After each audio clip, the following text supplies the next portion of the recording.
All right. How's it going, people? Guys, gals.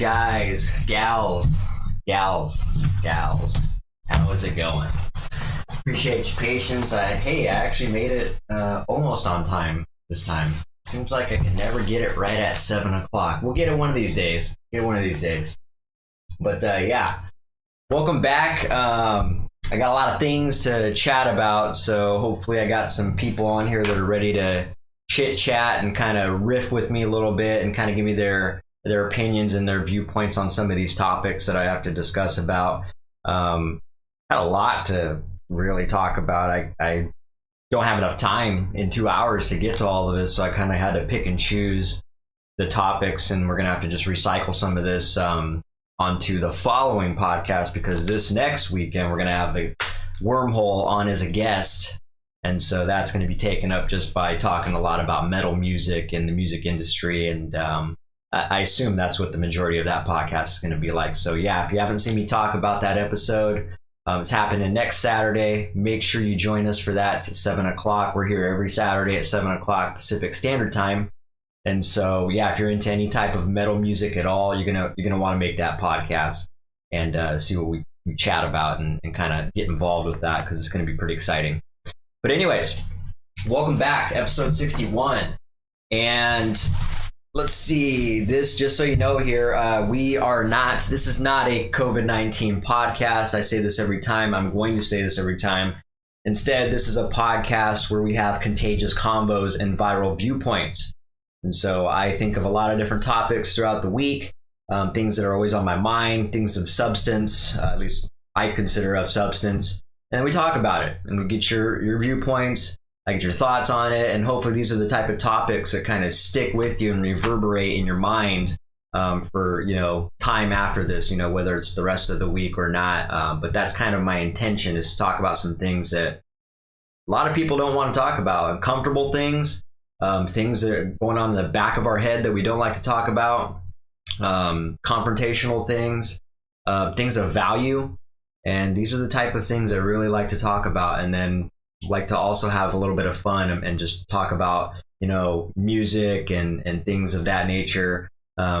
Politics sometimes we'll get involved in, but that's primarily what this podcast is all about. So I appreciate the love, anybody who's been on board with this and consistently showing up, anybody who's been watching this consistently, whether or not you're able to join the live stream or whether or not you're actually watching or listening, either or, on your own time after the podcast. I appreciate that. So you can find us on Facebook, Instagram, Twitch, YouTube, Spotify, and Apple Podcasts. So go ahead and subscribe to any one of those. Subscribe to all of them. Hell, show me some love. You know what I mean? Give me some of them smiley emojis that are hugging the hearts. I like those. So hook it up and show some love. Don't be shy. Don't be a hater. Be a lover. All right.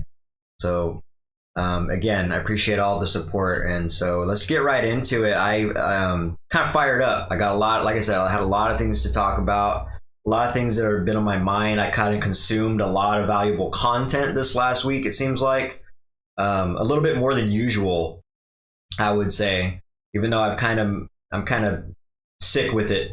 When I am, every day I'm consuming self-improvement content. I'm consuming real estate content, because that's something, if you know me and paying attention to what I've been talking about lately in the last year or so, I've been heavily trying to educate myself on real estate, and I've yet to actually get my foot in the door of that game. And so in the meantime, I'm still trying to educate myself. And so, yeah, I listen to, all the time, self-improvement, real estate, and then there's usually some topics that I'll engage in, or at least consume content of, that seem to be valuable to me. And so this week, I just really consumed a lot of valuable content, it feels like. And then so I'm ready to talk about some of it, because a lot of it had me thinking, and was some profound, thought-provoking topics that I was kind of getting involved in and engaging in. And so I'm kind of excited. So let's get right into it. Let me take a little quick sip here of the Sunset and Olympia tea here. What a great name, right?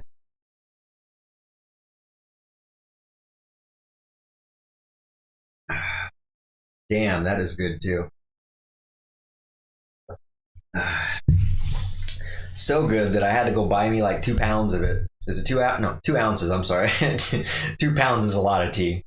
Although I probably might end up buying, a pound of it, maybe. I don't know. The stuff is really damn good. I go through me and my daughter, in case you don't follow mine and my daughter's podcast, The Dynamic Duo. We do a tea time topic segment in there, and sometimes we'll try out new teas, and sometimes we'll run across a tea that we really like, and I'll just buy a big bag of it, and this is one of them. So downtown Olympia, a company called Encore, really does a fine job. They sell gourmet chocolates there, and then the kitty corner right across the way there, both the same company. So one of them sells gourmet chocolates, the other one sells tea, and it's all, I think it's local. The tea, I think it's a lot of local stuff. I know that the gourmet chocolates get shipped from overseas, and a lot of different what do they call that, craft, I want to say they're craft chocolates. I think that's the term, but it's just real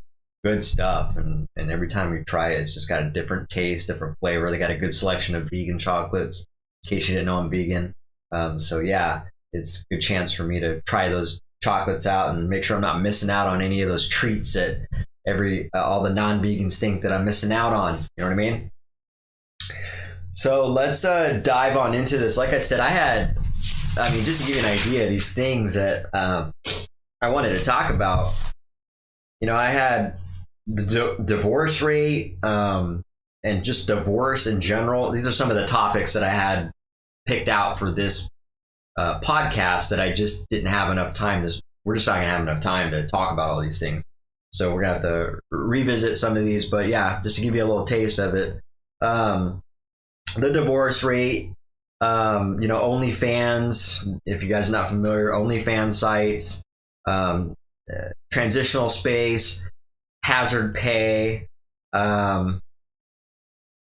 famous people also being cowards when it comes to communicating. I got a lot of things to talk about. What else we got?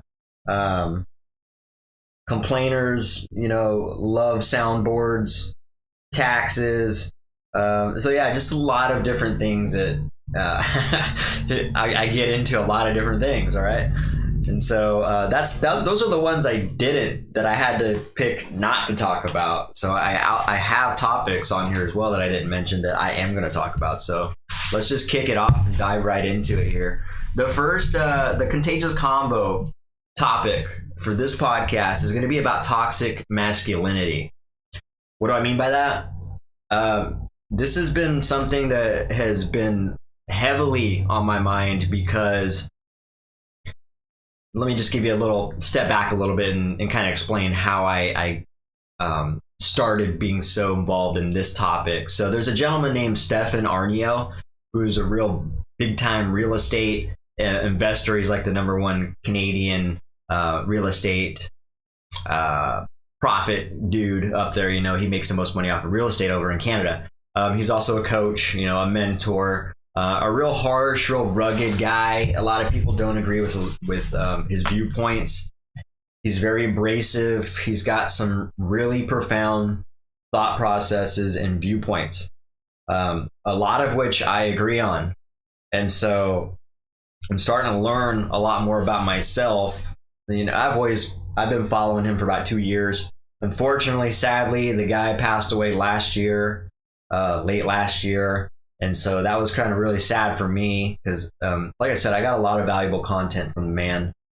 He was one of the successful guys that I followed and tried to learn from, and on top of that, he just had some valuable viewpoints that I considered that were valuable to me anyway. So, but anyways, he passed away. His legacy lives on, and his content is still out there. And I watched I've seen bits and pieces of his seminar that he posted back in April of 2020 last year.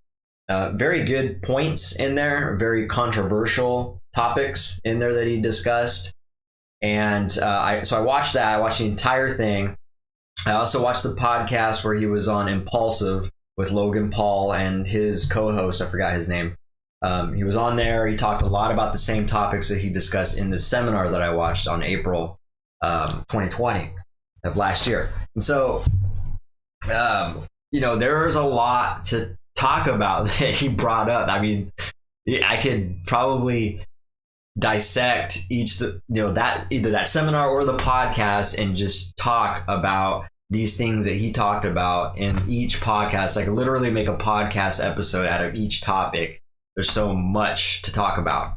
And so anyways, one of the things he talks about is toxic masculinity. Now, again, what do I mean by that? It's probably not what you think. So I've kind of been on the fence about toxic masculinity, and what I mean by that is I kind of bought into the idea that masculinity is toxic, for one, and that it's one of those things that's negative, and it's one of those things that it can be toxic, I guess, for lack of better words. And so what I wanted to talk about was a different viewpoint and a different angle of toxic masculinity, because I actually have a different viewpoint on it now, especially after. Now, this isn't something, when I hear something and an idea is pitched to me, I do a little bit of research. If it intrigues me a little bit, I'll do some research. I'm not the type of individual that will hear somebody say something and say, oh yeah, I agree with that. I'm going to go with that. I'm a parrot. I'm a drone. I'm just going to agree with you. And yes, I believe that. Good point. I do a little bit of research and I form my own thesis on this. And I then decide whether or not I'm in alignment with someone who has brought this idea to my attention. And so I do a little bit of digging. Like I said, I do work. I do the work. I do, as the people like to say in the sales industry, the consumers in the sales industry like to say they do their due diligence, which I fucking hate that term, by the way. Don't get me started on that. People that are doing their due diligence by getting 3 quotes and looking for 5 bazillion contractors or whatever to find the cheapest price and so on and so forth. What a waste of time that is. That's a whole topic in itself. Matter of fact, that's just a long rant for me to get into. But talking about toxic masculinity, he basically, so first of all, my opinion of toxic masculinity is that I think toxic, and the more I say it, the more I'm getting annoyed with myself, to be honest. I hate putting toxic masculinity together now. So you might get the impression from me now that I don't really agree with toxic masculinity, meaning I think it's not toxic now. And so I have made a decision as to what I think masculinity is, how it plays a role in people's lives, whether it's good, whether it's bad. Now, here's my viewpoint on this. So toxic masculinity often gets confused with being douchey. The toxic masculinity and being douchey are two different things. And I think oftentimes the people that are just flat out douchey kind of get grouped in to this toxic masculinity box that people have formed and labeled. And it's unfortunate because people just need to identify a person that's just being flat out douchey. And so, they're just completely different groups. There's a difference between someone that's just a douchebag and being an asshole and being arrogant, rather than someone who's just masculine. All right. And so I wrote down some of these notes so I can keep track, because there's just a lot in this topic. Obviously, Stefan Aarnio, he says there's no such thing as toxic masculinity. And I tend to agree with him now. And we'll start diving into the reasons why I don't think so, why he doesn't think so. He didn't really go too in depth with it, but he did give some good bullet points. And so what I did was I dove deep into it, and I looked into the Census Bureau statistics, things like that, the absent father initiative, website page, and I wrote down a lot of these statistics that are up to date. And so I dove into this. I went down a rabbit hole. So it's a good topic, by the way. The stats show the lack of masculinity. So his point that got me thinking about this is that he said toxic masculinity does not exist. Matter of fact, he would argue that it's a lack of masculinity that's toxic. And so, hey, how's it going, Jim? Welcome, my friend. You just came in right when I started talking about toxic masculinity. So I'd be interested to know your viewpoints on this. You always got good feedback. So so basically, what he's talking about when he said that it's a lack of masculinity that's toxic is that, you know, a lot of that's derived from, you know, a father not being in the home. And so what I did was did a little research. I actually agree with him. And the reason why it caught my attention was because I grew up without my biological father. My biological father split when I was like 3 years old. And I'm glad he did, right? The guy was a piece of shit. I still to this day don't want anything to do with this guy. He was just real scumbag. So, you know, he abused my family physically, mentally, and really just scarred a lot of my family members. And so it's something that's unforgivable to me. And a lot of it was when I was a kid. So I had no power or any control to actually step in and help. And so, but I am involved. This topic is near and dear to my heart because I can relate to some of these statistics and these things that are validated through facts. Like I said, by the Census Bureau and a couple other sites that I looked at. So let's just get right into this here. I mean, I had to go to a whole nother page and write some of this stuff down. There's just so much. So there's a father crisis. And so, yeah, Jim, you were saying your dad was not around very much either. He actually started another family as you were a teenager. Okay. And so that's, yeah, all that stuff probably played a huge factor in, you know, the way you approach things and your life. And so maybe you can relate some of these. You can tell me if this applies to you or not. I can definitely tell you that some of these bullet points and these stats I'm about to give you ring true to me in my life. And so let's just get into it. So there's a father crisis in America right now, and I would argue in the world, but we're going to talk about America right now because I think some of the higher statistics that these are impacting are in America. Why that is, I don't know. I mean, we're fucked up over here. Let's just put it that way. So the father absence crisis in America. These statistics were put together by the U.S. Census Bureau. So if you're wondering where I'm getting these sources from, where I'm getting this information from, you can go ahead and check it out. They got all this there for you to view. There's 24 million children in America that live without their father. So if you want to do the math on that, that's 1 out of every 3 kids. So 1 out of every 3 children are born without a father in their life.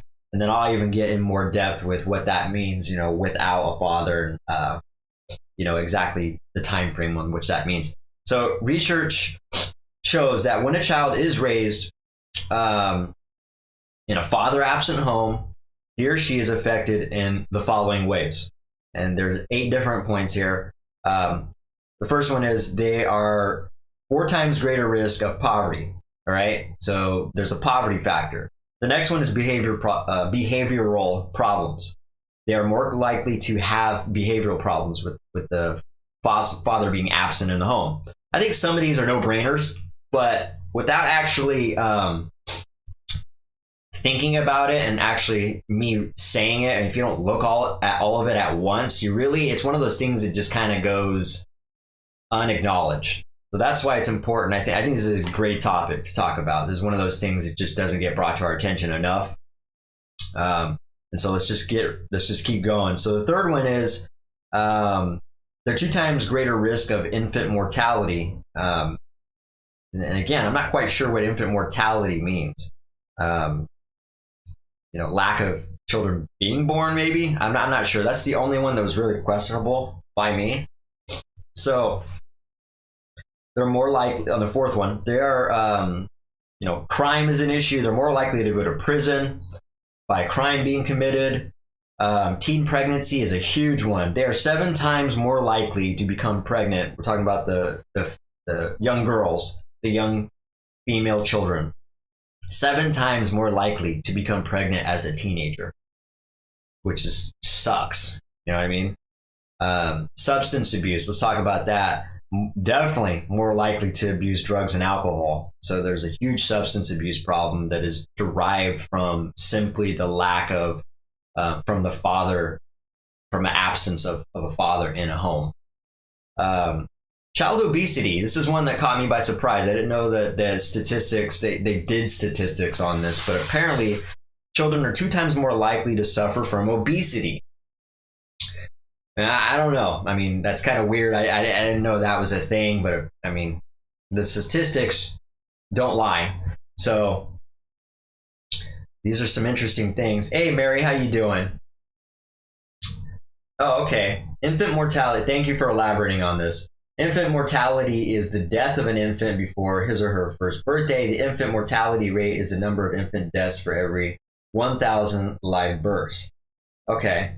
So the infant mortality rate is the number of infant deaths for every 1,000 births. Okay. So just on average, infant deaths are rising. I wonder how they came up with those statistics, but again, they are statistics, and I'm pretty certain that the U.S. Census Bureau probably doesn't have any agenda or incentive to actually alter these statistics or lie. So that's crazy to think that, that's sad. It is sad. Thank you for pointing those facts out to me too. And so the other thing is a lack of education. I think this is a no-brainer, and a lot of us already know this as well, but they are 2 times more likely to drop out of high school as well. So those are the main 8 things that the 8 ways that a child is impacted by the absence of their father. Now, I told you that this topic is near and dear to my heart because I can relate to a lot of this stuff. So just using myself as an example, I'm going to go ahead and say that the poverty has affected me. It's only because of the last 4 or 5 years that I've taken huge risks in my financial stability, and the way I make a living is the only reason why I've been able to slowly climb out of poverty. Prior to that, my 32 years of my life, I lived paycheck to paycheck, just like 76% of the rest of America. So I definitely was affected by the poverty. Behavioral problems, absolutely. I was the worst kid ever. I was a rotten little shit. And that was a direct result. I know this for a fact. It was a direct result of me not having a masculine figure in my life. Why? I don't know what that necessarily means. I don't know if that means whether, he beat me, or whether he was just a strong voice that says, hey, you shouldn't be doing that. I don't know what it is, but it is. Those are the facts. And I know it for sure. That's why I had behavioral problems. I didn't have a dad there to guide me, period. I was looking for guidance in the wrong ways. I was looking for acceptance in the worst ways. And what did that mean? What did that look like? It looked like me abusing people, victimizing people. And that was a direct result of a lack of a father. And so it definitely had the behavioral problem. So I had 2 of those right off the bat. The crime, the result of me victimizing and doing that, absolutely. I spent a ton of time in juvenile. I was very frequently in juvenile hall as a kid, from malicious mischief to vandalism to, I never really assaulted anybody, but I definitely have, done burglary. I mean, you wouldn't even think this shit about me now, but this is how fucked up I was and how jacked up I was as a kid. And so I have no shame in it now. I mean, I am shameful for those actions, but I'm not embarrassed to talk about it because, I hold myself accountable for all that stuff. But there also was a bit of accountability from lack of a father figure being in my life. So again, crime, definitely part of my life, part of my childhood. Teen pregnancy, obviously I didn't get pregnant, but on the flip side, I didn't really, I could see how I could have easily been involved in a relationship where I could have gotten a girl pregnant while I was still a teen. And so I could see the percentage and the chances of me being in that statistic, or the greater chance of me being in an increased rate or increased chance of that happening to me. It was definitely there. But just for this purpose, we're going to go ahead and leave that out and say that didn't affect me, because it actually didn't. That didn't happen to me. I didn't have my daughter Malia until I was 30. So that didn't happen to me. Substance abuse, absolutely.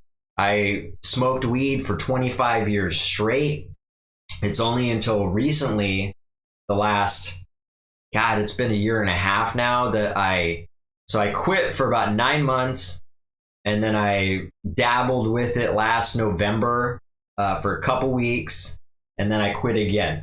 For someone who smoked pot every single day, I'm not kidding, 25 years straight, maybe the first 10 years it wasn't every day, but for sure the last decade of me consistently partaking in weed, it was every day. And I'm not talking a little bit. If anybody knows me personally, they definitely can vouch for this. I was a heavy smoker. I did it as soon as I woke up till I went to bed. And, I was at least $100 a day smoking habit. So it was very much a part of my world. And it played a huge role in my upbringing and in my childhood. And so it really kind of dictated a lot of my decisions too, unfortunately. So very much a part of my life. Child obesity didn't affect me. Obviously, you can see me. I might even be considered malnourished, maybe. But I don't suffer from child obesity. I've always been thin. Now, I'm just maybe lucky. My what do you call that? I can't think of the term right now, but I'm just one of those guys that eats a lot, and I just can't gain any weight.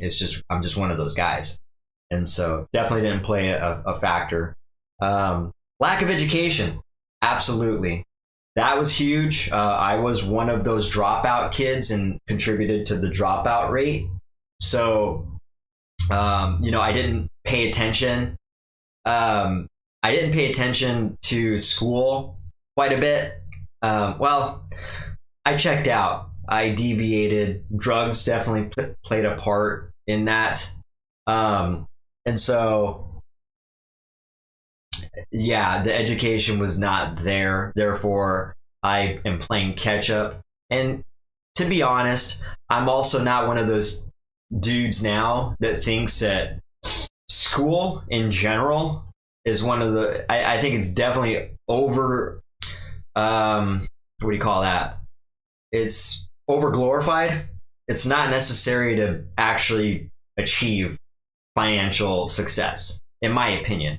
And I've been taught that just most recently. I'm not saying that education is not important. It absolutely is important. But there is a threshold in which education doesn't really necessarily contribute to your financial success, because really it's your ambition and it's your drive. You still need the skill set. You definitely need the basic applied skills of school for life.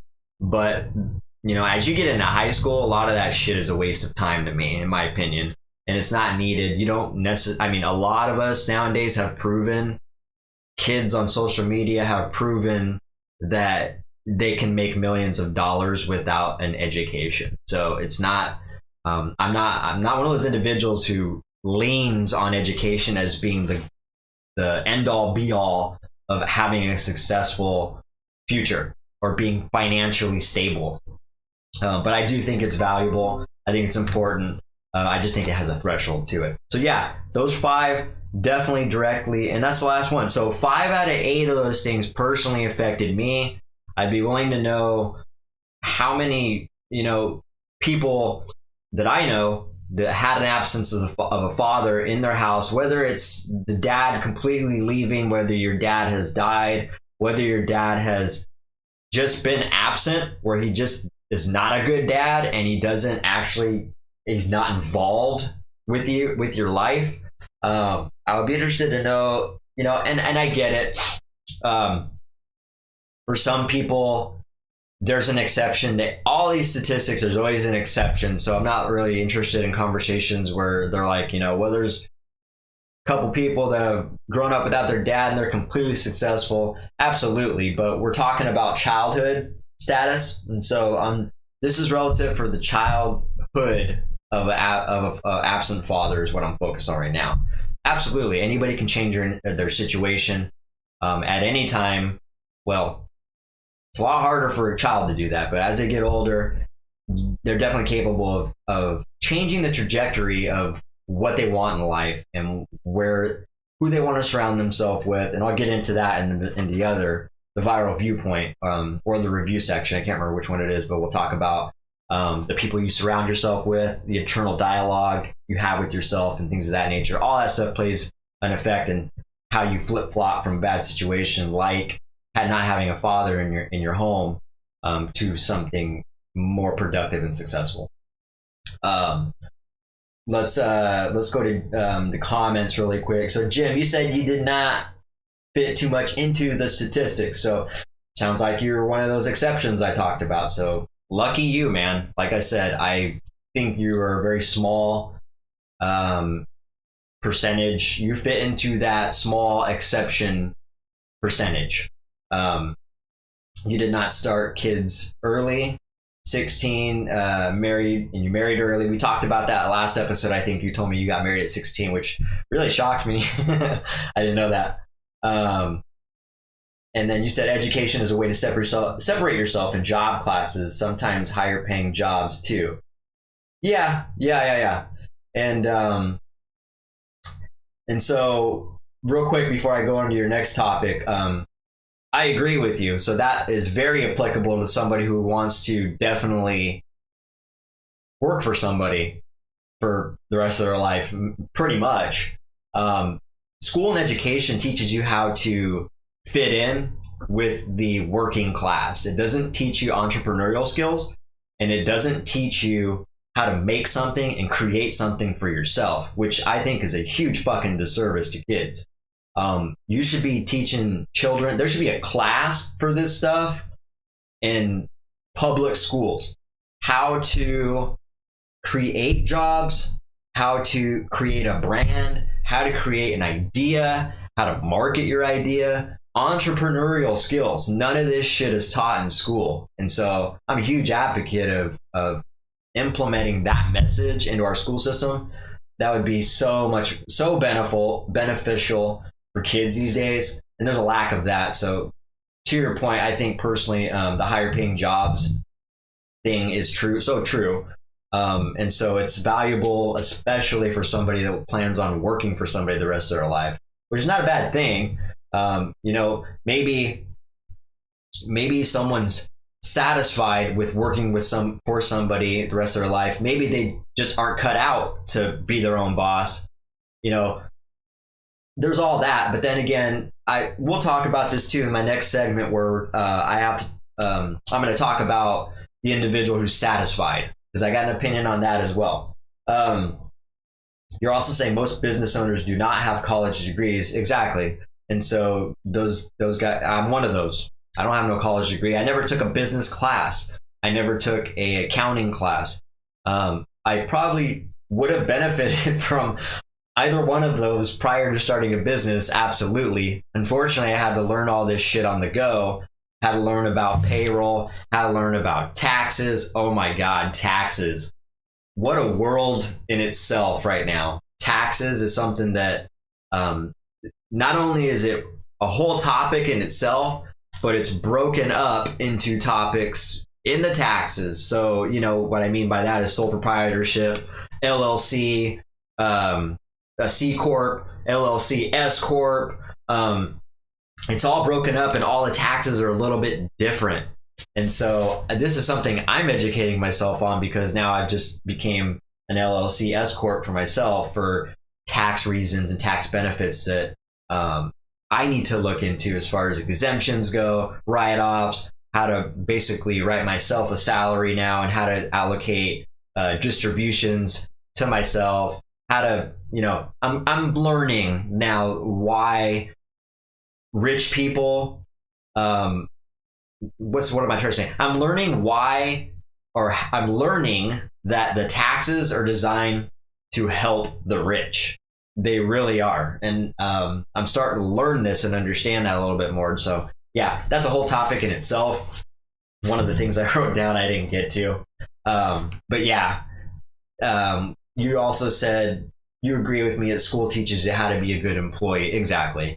And so I think school has a place in people's lives. It's just, like I said, there's a threshold where it's just doing a disservice at a certain point. Unless that person wants to work for somebody, unless somebody wants to work to build someone else's dream for the rest of their life, that is doing a disservice. So let me get into this again. So to kind of dovetail on the statistics I just went through from the U.S. Census Bureau, those 8 bullet points that they talk about on how absent fathers children are affected in these following ways by the absent fathers. Let's keep rolling with that and piggyback. I got some more facts, and these kind of are real relative to those same 8 bullet points, but kind of break it down into a percentage a little bit more.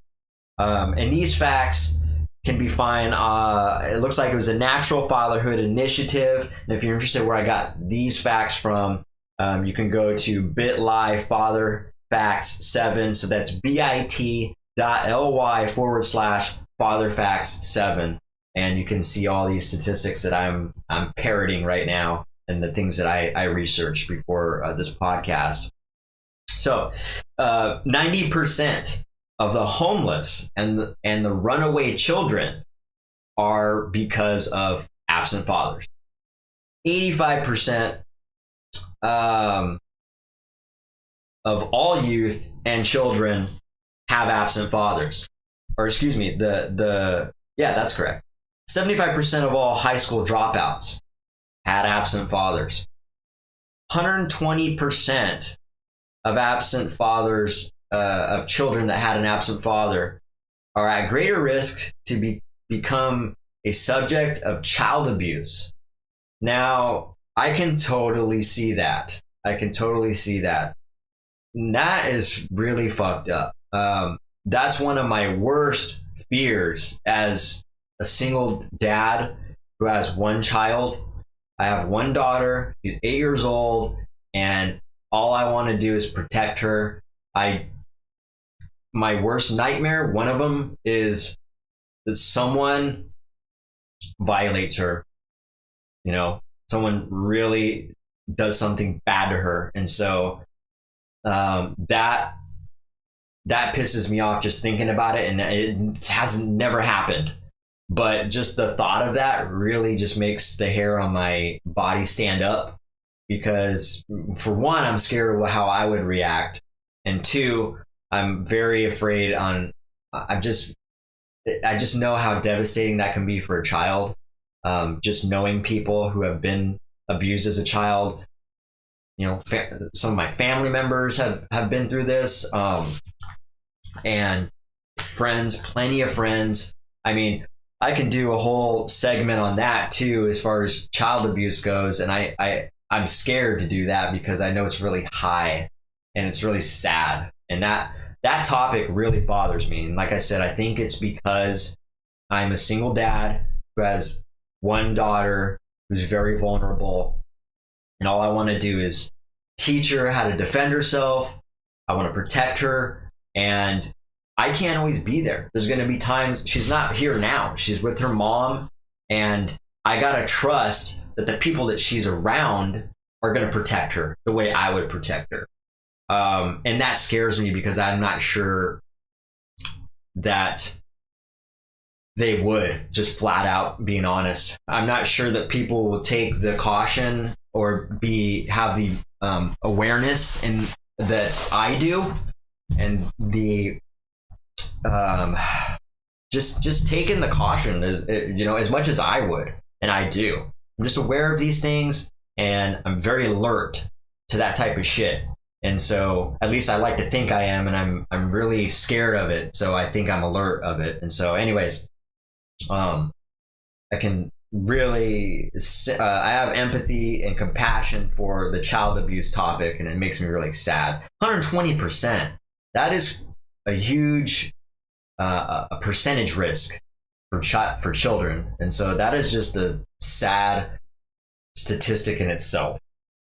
All right, 85% of these children have behavioral disorders, and so again, I use myself as an example. I definitely fall inside that 85%, because there's no guidance. There is no guidance. For me personally, that's why I did it. I had no guidance. I was misguided, and I was looking for acceptance through people that didn't matter. It shouldn't have mattered. But since since that's who I wanted the acceptance from, I just wanted acceptance from somebody, I made bad decisions to be accepted. And so that was just why, I went to juvenile, like I said. I went to counseling. I've seen counselors. I think I even went to a mental institute at one point in my life. I don't even know if I lived there. I think I did, actually, for a very brief time. It's such a vague memory in my mind. But this is how fucked up I was as a kid. I was in a mental institution. I don't think I belonged there at all.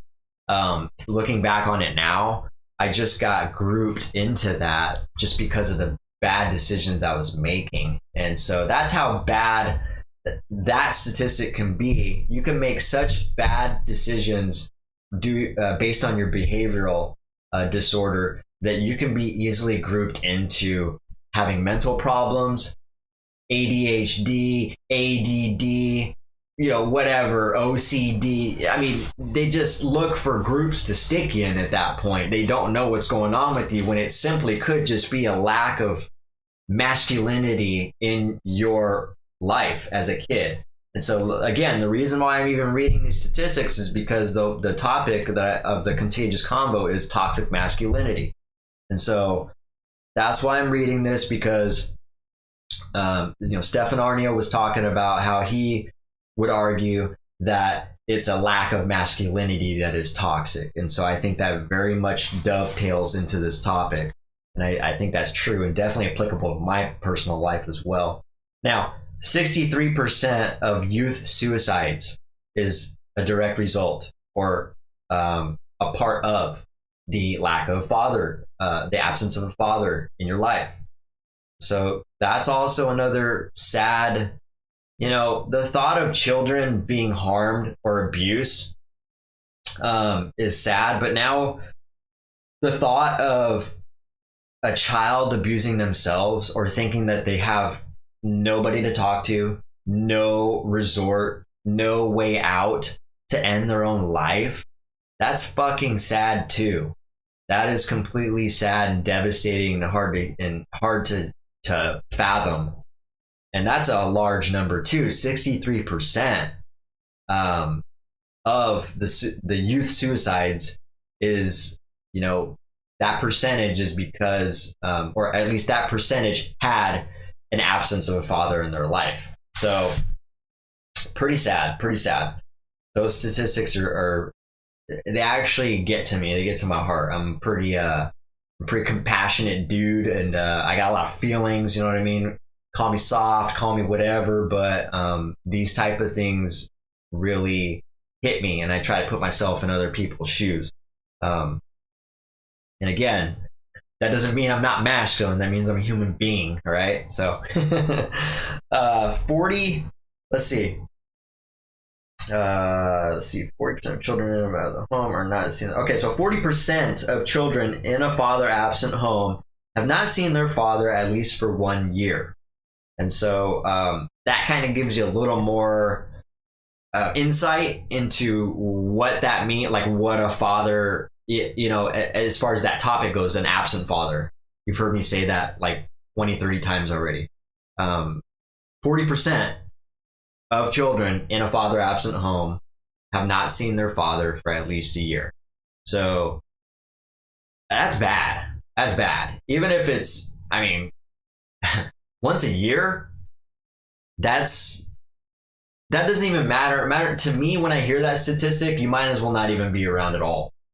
Even if a father showed up for once a year, it's not enough to even make an impact at all. You think that you're going to make an impact in your child's life? Do you think that you are respected by your child? Do you think that, I don't know what person could, obviously that type of father has checked out from fatherhood and being an actual stand-up individual in general.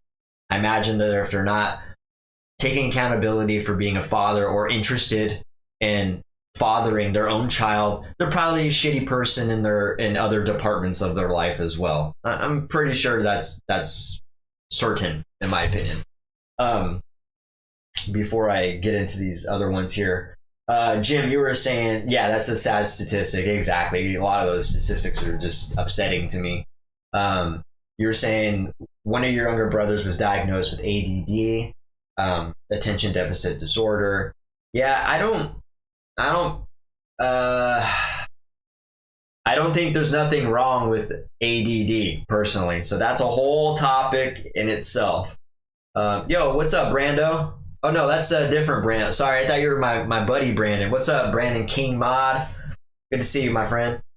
And then Jim, you were saying your brother became homeless and he was shot and killed in Yakima in 2016. I remember you telling me about this, and that's crazy. That's only 5 years ago. I didn't know that was so recent. I'm very sorry to hear that.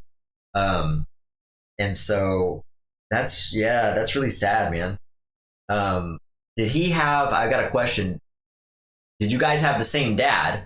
And what role did his dad play in his life? And what was the frequency in which his dad was involved in his life? Was it a positive influence? Was it a negative influence? I wonder if any of that absent father statistics played a role in the trajectory of his life. More importantly, in his childhood, because that's what we're focused on right now. It's childhood. But let's face it, the childhood problems, if they don't get worked out early, it is 10 times harder to turn that around as an adult. If you don't have the guidance to fix these things that are these problems that are derived from an absent father, then you have to do it on your own. You got to seek out that guidance and that mentorship and that, the right thing to do to get you on the right path at a later age as an adult, which can be much harder. And trust me, the reason why I'm talking about that right now is because that's my own personal experience. I still, I have little guidance. I would say that my last two stepdads that my mom married, they did play a positive influence in my life, but they didn't have an influence in my life, if that makes sense. They didn't have that father figure authority. They weren't the type of masculine figure that could tell me what to do. At least I didn't respect them, unfortunately. It wasn't until my adult years that I realized they're actually good individuals and solid dudes that were put in a really bad, not bad, they were put in a tough spot. And I feel, it's tough being a stepfather. I can imagine being a stepfather is really tough because you're put in that situation where you got to father somebody else's child.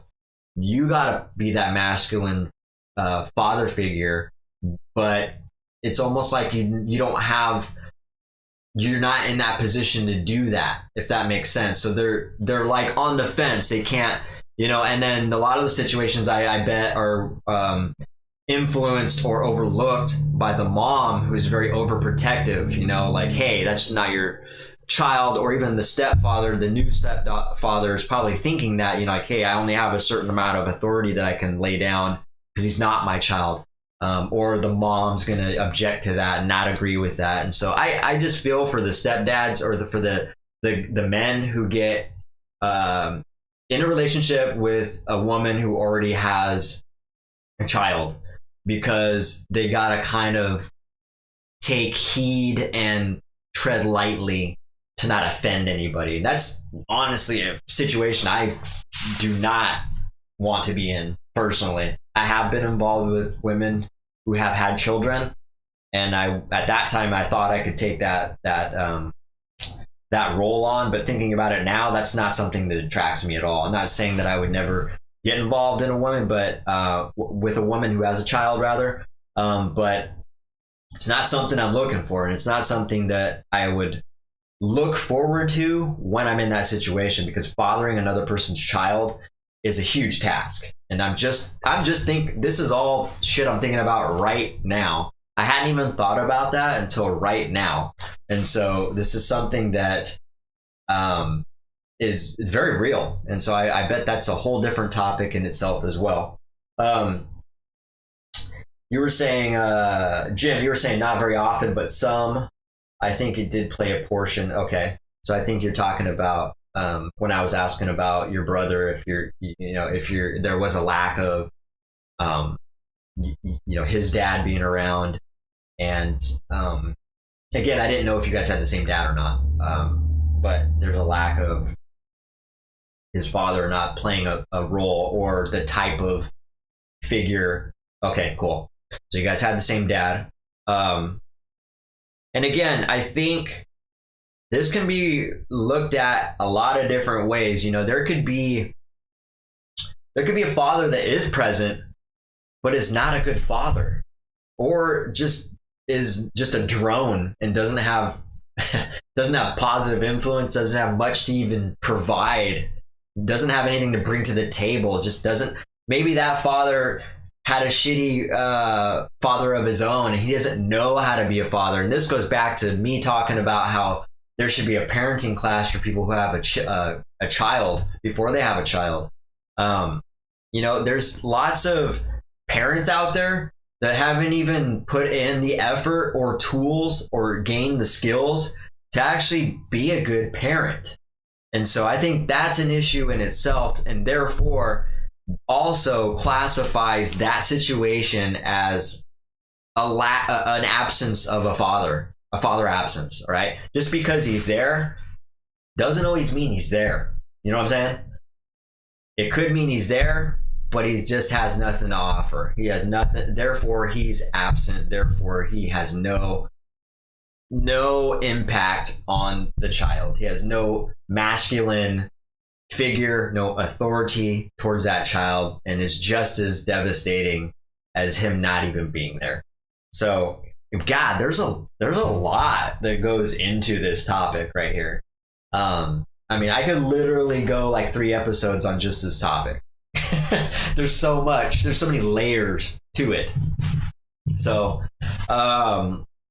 yeah, to kind of wrap this up, the father absence has been shown to lead to an increase in rates of depression, increased rates of divorce, increased rates of substance abuse, as we mentioned earlier, a decrease in educational performance, a decrease in life expectancy, as Mary brought out the statistics in the infant mortality rate, a decrease in average income, which is the poverty that we talked about, a decrease in job security, a decrease in your level of health. So these are very real statistics, and these are very devastating and problematic for children. All right. These later statistics that I talked about were, obviously things that are applicable to adults, but derived from their childhood. The absence of a father these results was derived from their absence of a father during their childhood. So anyways, I hope that topic was So let's bring it back and let's bring this full circle now. So do I think toxic masculinity is a thing? I do not. I think that people are mixing up toxic masculinity with just a flat out douchebag. All right. There can be a guy who's just overly masculine. You know, there's levels of masculinity for sure. And that's just part of the, you know, a man's culture, the alpha male culture. You know, we are animals. We're animalistic. And in the animal world, dominance is established with being an alpha male. So I know we like to think that we're different than animals and we like to apply speciesism. And I'm huge on being hip to speciesism. In case you don't know what that is, I learned about that term as a vegan. A speciesism means when you look at an animal as less than a human being. Therefore, you can treat, it's just like sexism, it's just like racism. So you got speciesism, which is the reason why, this is a whole different subject, so not to derail you or anything, but this is the reason why we eat animals. This is the reason why we wear animals as clothes. There is the reason why we exploit animals in general, because we practice speciesism and we treat those earthlings and beings as though they are less than. I know that might be hard. Matter of fact, that is a whole topic that we can talk about another time, because I don't think I dove into speciesism enough. But I know that can be really hard for people that haven't heard that term, hard for them to comprehend, and like might think like, how dare you compare racism and sexism to speciesism? But I would argue you take a deeper look into that topic and you really analyze the definition of each term and see how similar it really is. Speciesism is very relative to slavery, to be blunt, all right? And that's my hard viewpoint on that. And so I don't want to derail onto that topic now, but just know that next time we talk, I'll bring that up so we can dive into that, because I would really like to know. I like people being not open-minded. Well, yeah, I like them being open-minded, but I also like them being open-minded to being honest with themselves and looking at facts. All right, look at facts and truth. Actually, no. Let's be clear about this. Let's look at facts more than truth, even though they almost are the same. But I always joke about this because Joe Biden said that term. You know, it's not about the facts; it's about the truth. No, sorry, Biden. It's about facts. You can't deny facts of things. So I'm on the opposite end of that. And he's a fucking idiot for saying that. So hopefully I don't get canceled for saying that. But you guys are a moron for saying that. Anyways, let's wrap that up. So yeah, my thesis on toxic masculinity is that, you know, in the past I've used that term. I've applied that term to a lot of my statements. I thought it was a bad thing. It's not a thing. I've changed my thought process on that, especially after reviewing statistics on this and how Stefan Aarnio really brought that thought-provoking statement to my mind that the lack of masculinity in the home is toxic. It got me thinking, like, how true is that? And I looked into the statistics. The facts don't lie, all right? We need more masculinity. We don't need douchebags, though. So let's separate the douchebaggery from the masculinity, all right? We do need masculinity. And I mean, we can go into why it's, you know, women love the masculinity. I don't care how bad they say they don't. They're hypergamists and they love masculinity anyway. It goes back to that animal kingdom mentality, all right? No matter how much we think we're superior than an animal, at our core, we are animals. And so we operate genetically as animals, even subconsciously. So those are ideas I encourage you to entertain. I know it's a whole different topic in itself, but it's very interesting to me. Okay. So that's it for the Contagious Combo. We just that whole topic was an hour long, and like I said, there's so much to that. We could probably come back to that with different bullet points, and I intend to, because like I said, it's something I can relate to quite a bit, and I think it's something that needs to be talked about more.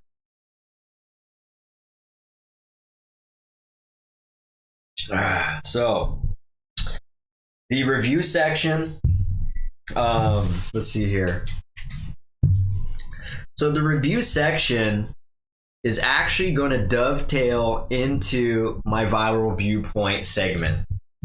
My review section is going to be on, so the book I am reading now is by Grant Cardone. It's called Be Obsessed or Be Average. In case you don't know who Grant Cardone is, he's also a real estate success. You know, he owns like 4,000 apartments, and he always talks about passive income, talks about creating wealth for you and your family even after you're dead. And so these are the type of people I pay attention to. In case you didn't know, I also am going to he's the guy who started the 10X movement. The first book I read by him was the 10X Rule. This book was given to me by my nephew. Thanks a lot, Ray. I really appreciate that. But this is what got my attention. He handed this book to me and said, "Yo, check this out."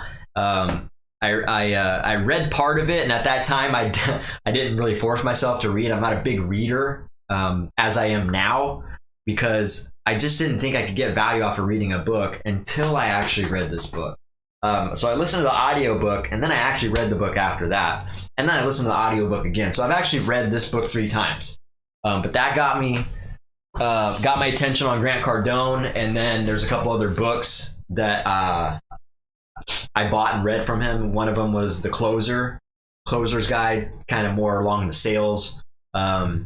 It's really on the topic of sales and how to actually close somebody instead of actually selling them. So that was very beneficial to me. Matter of fact, that actually changed my pitch game and changed my conversion rate and the amount of people I actually closed, and actually the amount of business I've actually done. And so I follow people who benefit my life, and people who are doing much better than me, and people that I actually want to be like. Even as an adult, I'm still looking for guidance, and I'm still misguided in some sense. And so even as an adult, I look to get that guidance from people who are doing very well, and the people that are doing the things that I want to do, like real estate. And so the last book I just read by him was called Be Obsessed or Be Average. The title explains it quite a bit. You guys have heard me talk about being average, being normal, and how important that is to me, and how unimportant being average is.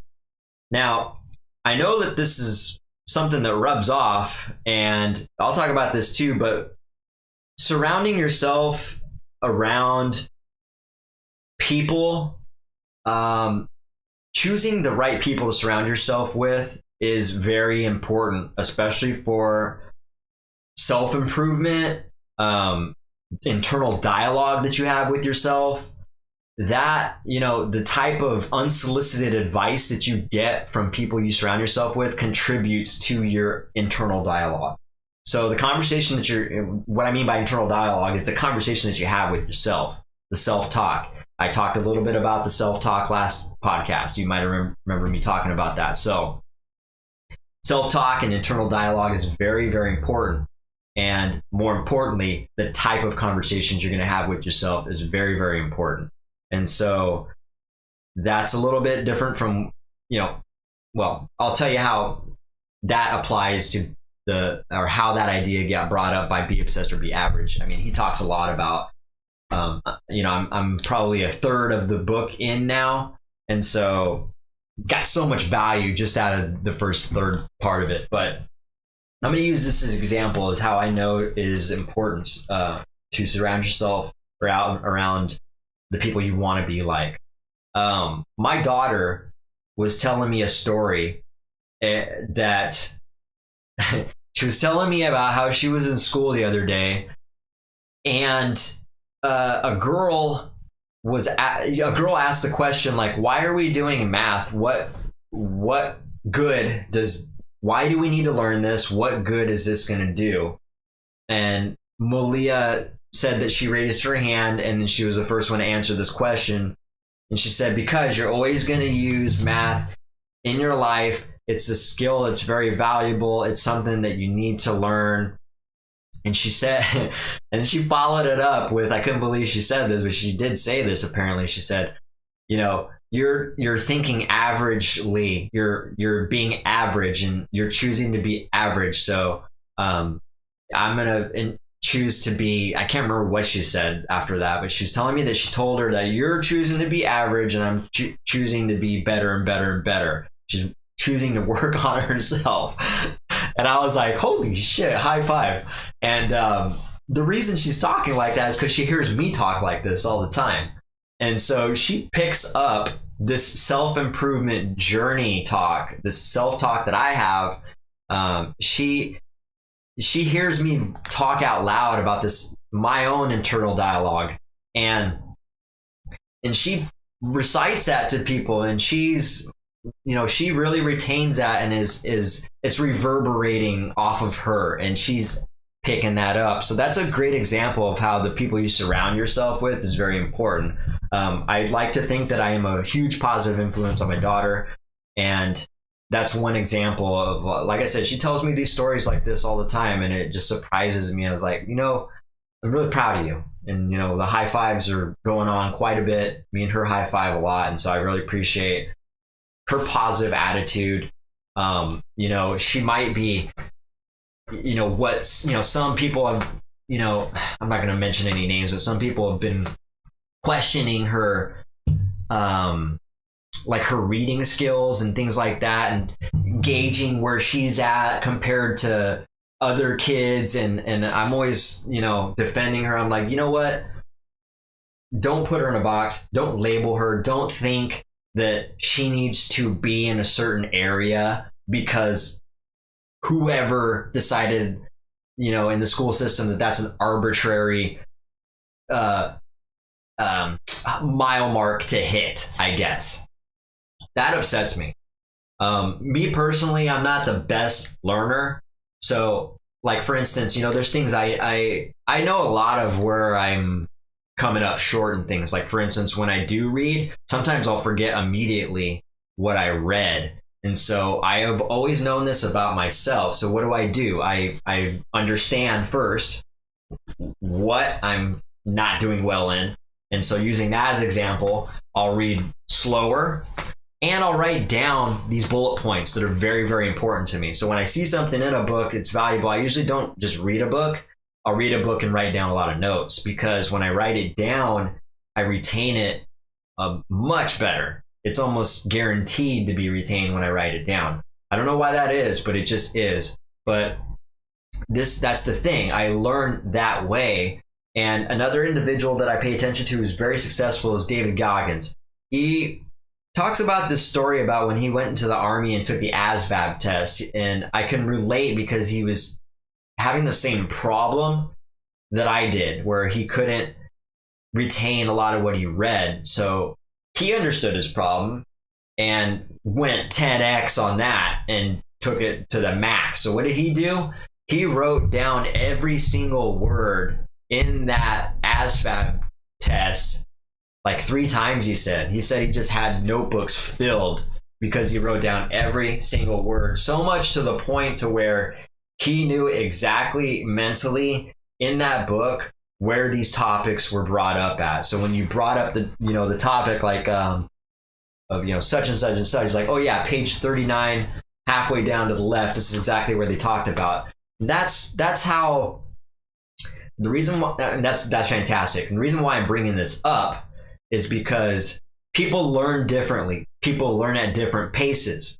What's really important is when people understand what they're not good at, and they do things to compensate for that so that they are better and probably even more better and overachieved at this task that they originally thought that they were not good at than the average person. And so that's what I do too. Like, I'll forget things. I have so many things. I talked about this a few episodes back about how I can't remember everything to do on my checklist. It's impossible. I have 2 pages of things. Well, this isn't it, but I mean, my checklist looks similar to this, about 2 pages long of just writing, all numbered and organized. And there's no way I can remember all that. So that's why I write it down, right? I understand that there's no way I could do that. So the way I combat that and compensate for it is I write it down so that I can keep track of these things and knock it out, cross it off the list, and feel a little achieved after I've knocked something out off that list. So yeah, that bothers me when I hear people that, say, hey, Malia's, she could be behind in the reading level. She could, I think there's a problem here. There's a concern here. I'm like, okay, well, I don't think there's a huge concern, but we can definitely put more focus on it. Saying that there's a concern makes me concerned that people are trying to label her and put her in a box. Do not do that with my daughter, all right? She just learns a little bit differently like I did, and like I would argue a lot of people do, all right? Not everybody's fucking smart and super, education prone. So just, I like when people are just aware of the levels of the learning rates, the rate in which a kid learns. You know what I mean? You just got to adjust with that, focus on the kid's strengths, on their weaknesses, and help them learn their strengths and their weaknesses. Don't avoid the weakness. You know what I mean? Like, I would even argue that, yeah, you should point out a weakness with a child and be flat out honest with them, not in a rude way, not in a way that's going to make them depressed or feel like they're less than, but the same reason that I'm talking about, like, hey, we need to understand that you're having a problem with this. You might not be the best at this. So what are we going to do to compensate for that? What can we do to make sure that this thing that we have been, coming up short on, we are doing better at, right? And then come up with that list, like, okay, we can do this, we can do this, we can do this, and we can do this, and then eventually you're going to be much better at doing that.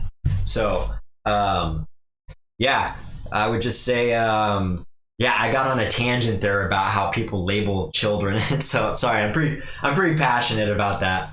Let me get to the comments really quick. You were saying, Jim, that there's a good book called Self-Talk.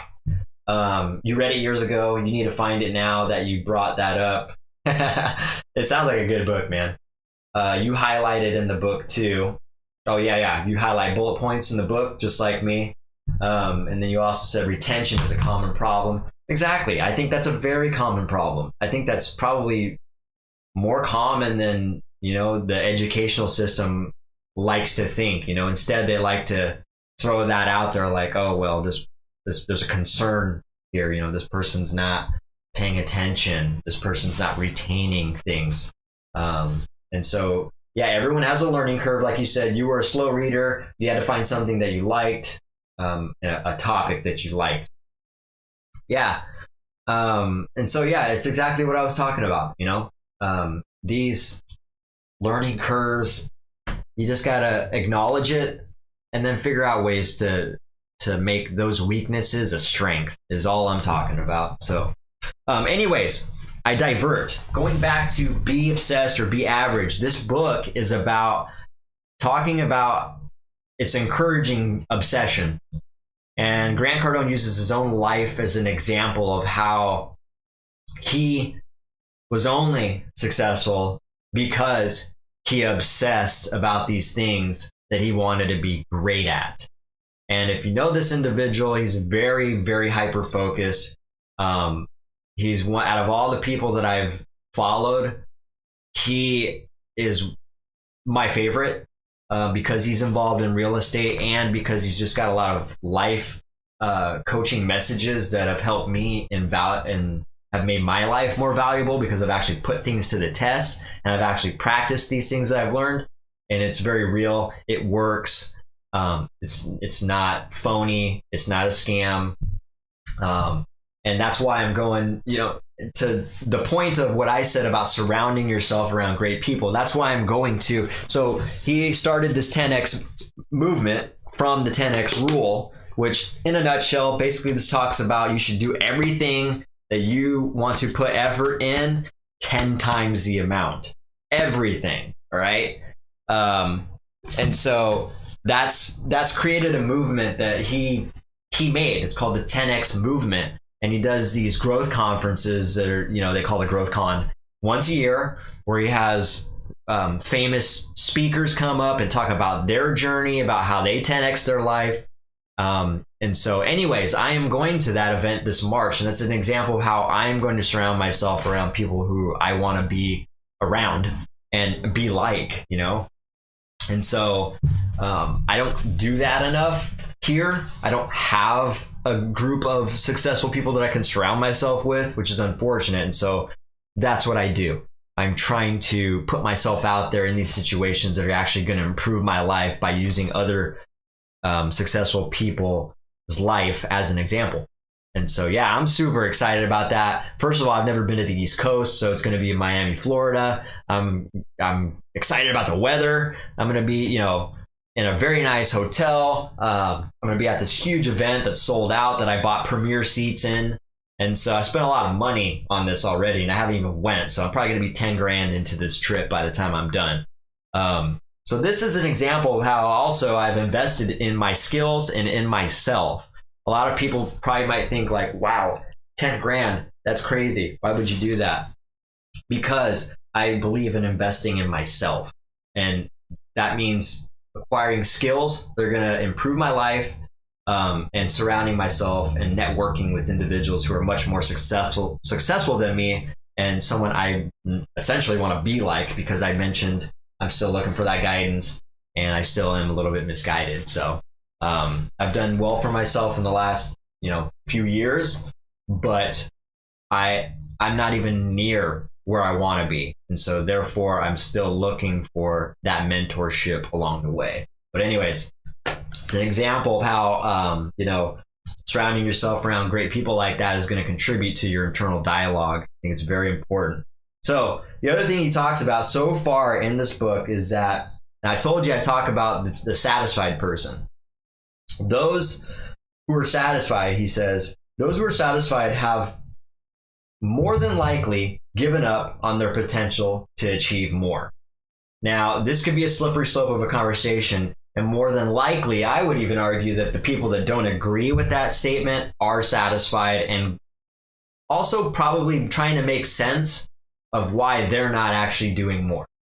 I know a ton of people like this personally, and these honestly are not the type of people I want to surround myself with a lot, because it's not the path that I want to be on, right? I don't want to be satisfied. I mean, that might sound fucking crazy to people, but with the day I'm satisfied means I have also stopped, like Jim said, stopped dreaming, stopped wanting to achieve goals, stopped wanting to set goals, stopped wanting to hit milestones in my life. All right.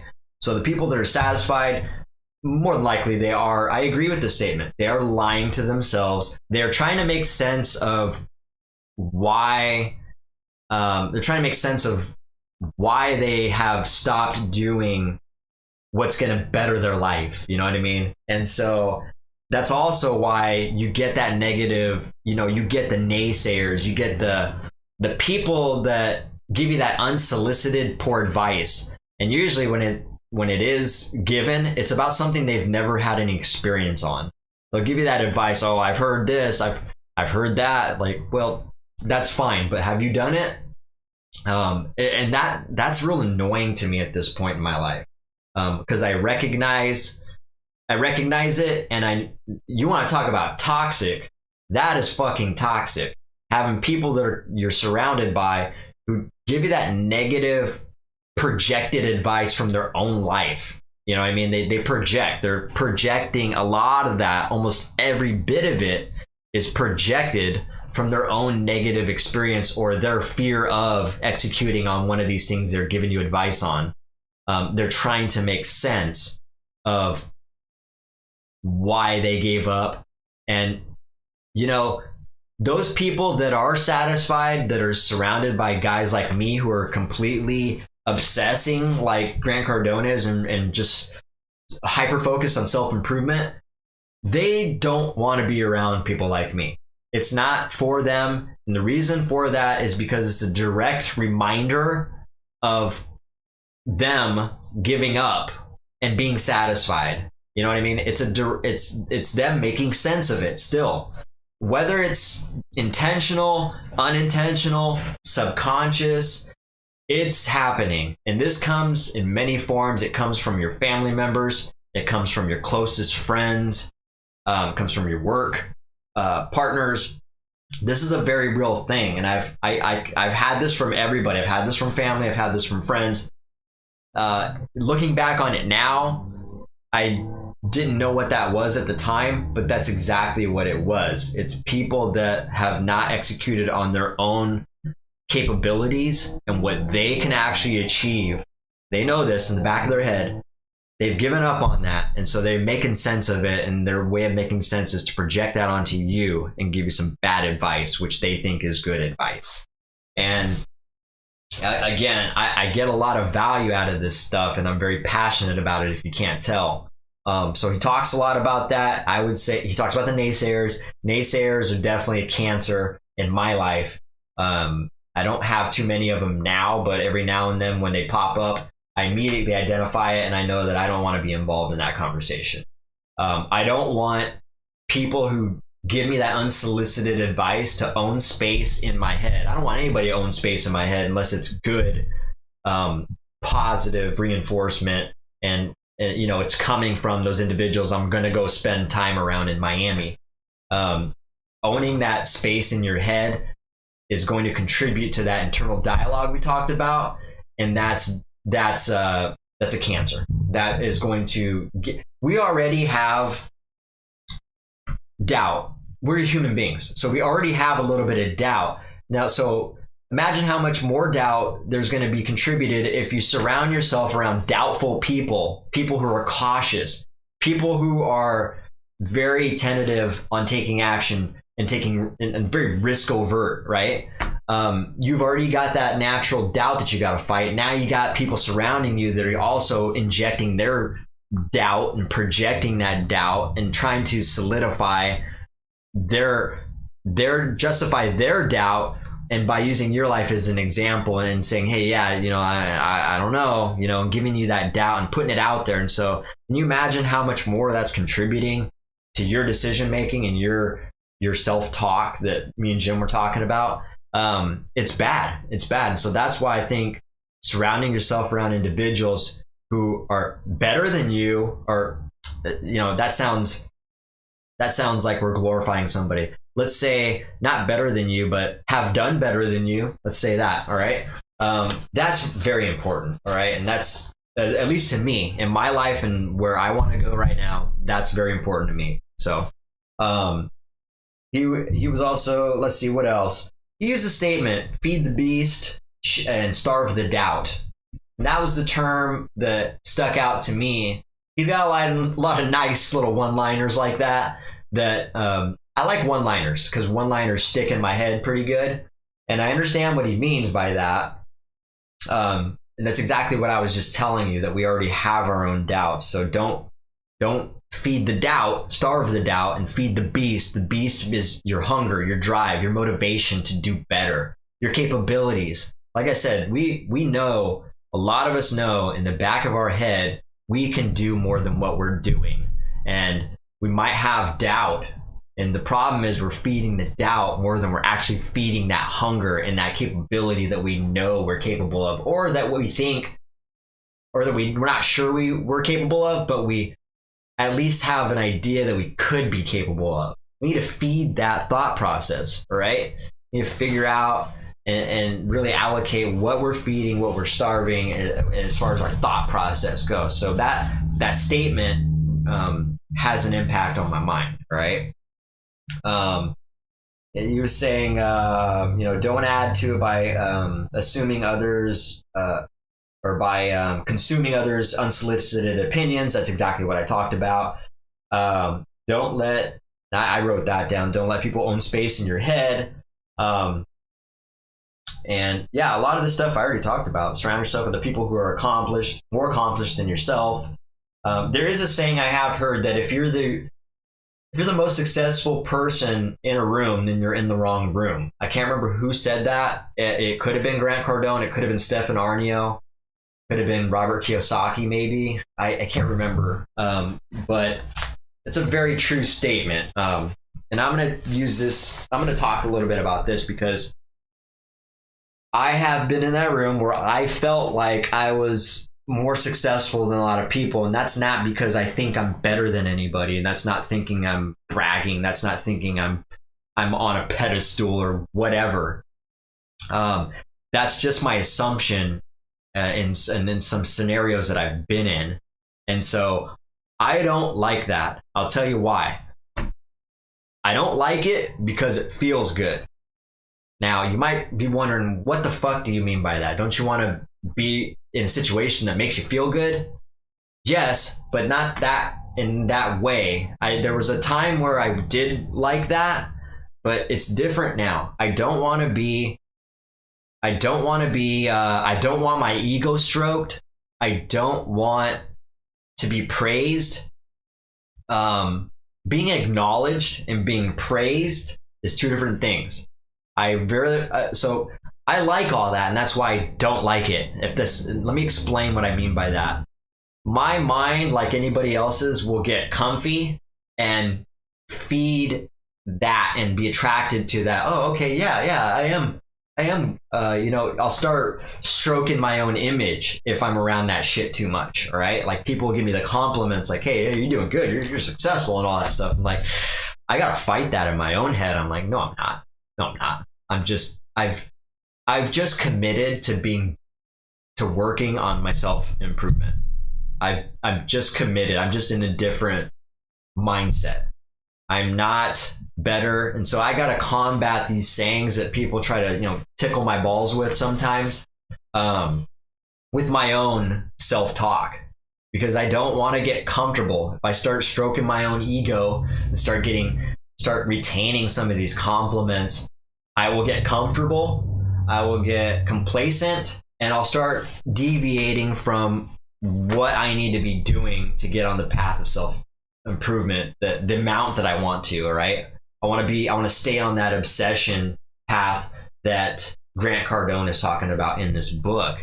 And so that's why it's important for me to make sure I'm not surrounded by a lot of that, or I'm in a room where I even think I might be the more successful individual, because I'd rather be in a room like the 10X growth conference that I'm going to. I'd like to be in that type of room where almost everybody in that room is more successful than I am, because I want to learn from them. I want to get that guidance from them. I want to get that mentorship from them. All right. I hope that makes sense now that I broke it down a little bit, because hearing that might make me sound like I'm not making any sense. Like I like it, but I don't like it. But I broke it down. Hopefully that makes a little more sense. That's where my mind is right now. That's the mentality I've had the last couple of years. I'm just committed to a different path right now. And so I operate a different way than the normal people do, because I've lived average for too long. And so I've learned from from people who have bettered their lives. And so I just think differently now. I just do. My thought process is differently, and I've deliberately done that. And I continue to grow and learn and be better until the day I die. It's just the way I want to operate. So yeah, feeling, I was just saying, even though it feels good, it's not helpful to me. It doesn't help my focus, like I was saying. And it gets me distracted. Those compliments distract me, because I don't, like I said, I don't want to start telling myself lies like, oh, you are successful, you have done well. You know what I mean? There's a difference between acknowledging that and living in that, if you know what I mean. And so I just want to acknowledge these little nuggets in my life that I've done well in, but not stop there. Right? These are just little nuggets. I'm not after the little nuggets. All right. I'm after the huge accomplishments, the huge milestones, that passive income. That's what this looks like to me. That passive income, the real estate that I want to get involved in, the money that's gonna linger into my daughter's life after I'm dead. That's what I want. And so I have a lot of work to do, and I got a lot of learning to do. And so I cannot get caught up and distracted by these comments and these good compliments, which, you know, I appreciate. Now, on the flip side, that doesn't mean if I'm put in a situation where there's people that, you know, are they value my advice, or they value, or if they think that I can contribute some advice to them or contribute anything to their life or their life at that time even, I love doing that. That doesn't mean, if, you know, I don't want that to get confused, because it's kind of a slippery slope there where, yes, I don't want to be in a room full of people who I think I'm more successful than, but then on the other hand, I also like helping people, more importantly, people I care about. If you're my close friends, you're my family members, and you think that I can help you, and you're asking me opinions, you're asking me for advice, you're asking me for anything, then that, I love that type of conversation, because it's not that I'm feeding my ego, that I think like, oh, well, this person, you know, thinks I've done very well. It's not that. It's me being focused on helping somebody, because I might think that, you know, the things that have helped me might help them. It's not even a solidified for sure thing. It's just a suggestion that, you know, hey, if you got questions on this in your life, like how would I do this, or my viewpoints on it, it's not a for sure way. It's just something that, like, hey, this is how I approach it. This is how I think about it. This has helped me. Maybe give that a shot, and hopefully that can benefit another person's life. I really appreciate doing that, and I really enjoy being in that position, which is not very often, but there are some people that do ask for my opinion and my advice. That's a little bit different than them saying, hey, you know, you're successful, you've done well, you're doing, you know, really good. That's different. All right, that's just flat out getting compliments and just taking you down a different distracted path. So that explains it a little bit more there. So anyways, that is my that's kind of my I guess my takeaway on the first part of reading this book. And, you know, to bring it back to what he's talking about, Be Obsessed or Be Average is about being literally obsessed about what it is you want, and so obsessed that, I mean, he talks about his own habits that, you know, he wrote down his goals every day and every night. So that's pretty obsessed. He uses a lot of examples on how he's obsessed. You know, he spent hours on, you know, sales videos and things like that, and things that he wanted to get better at. He was tired of being average. He was tired of being less than average. And so he wanted to just be better in certain things. And so he had to obsess about it. He had to 10x things and do things 10 times more the amount than he used to do it in order to actually see some results. And that honestly has played a huge impact on my life. The 10x rule has really played an impact on my life.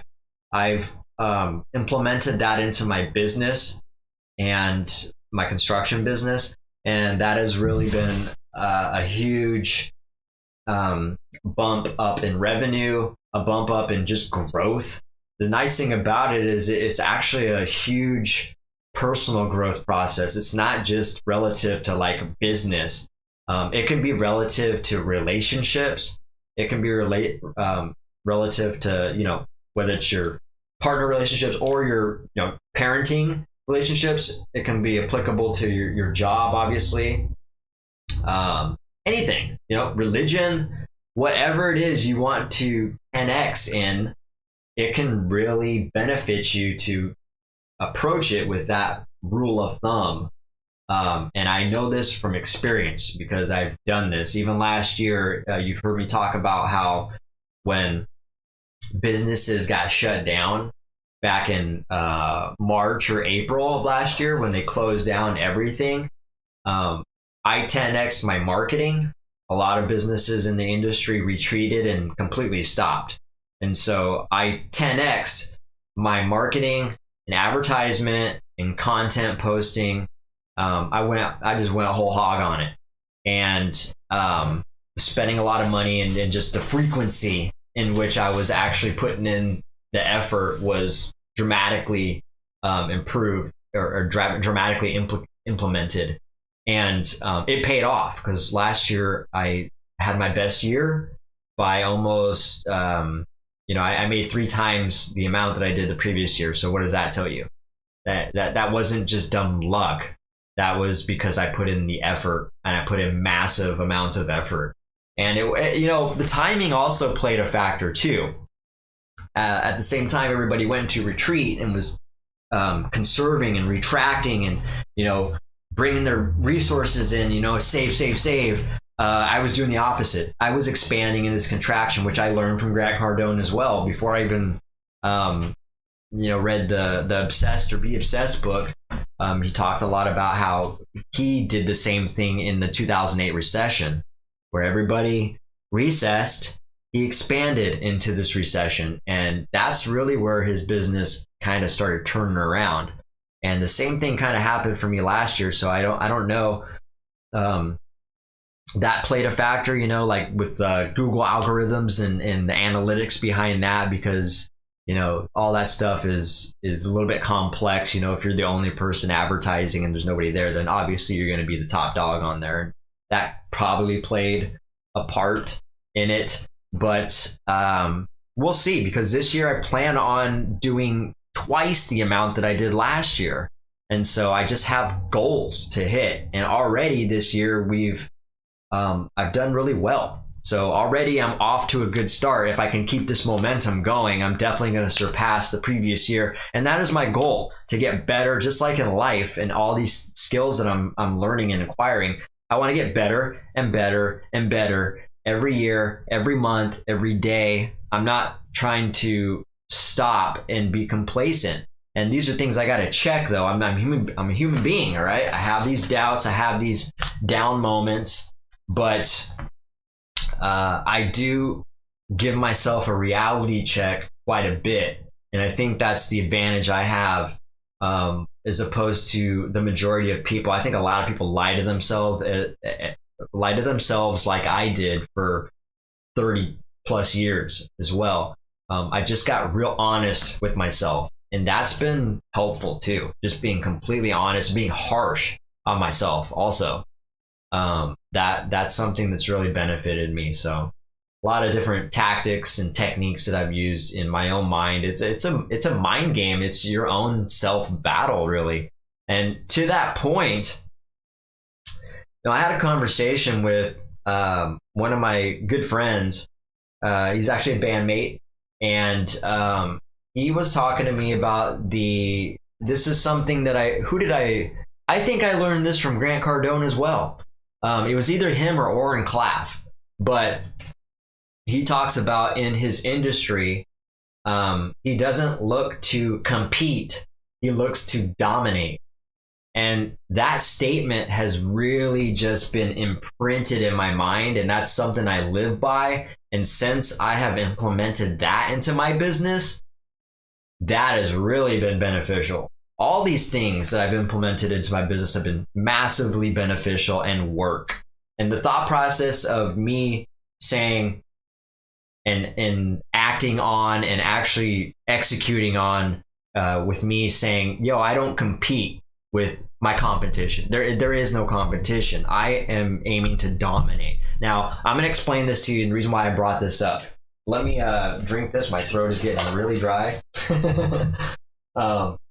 Because I know that this is the reason why me and my friend had this conversation, is because he thought about it a lot, he said, and he said it sounded really aggressive. And it does, but let me explain that the way I explained it to him.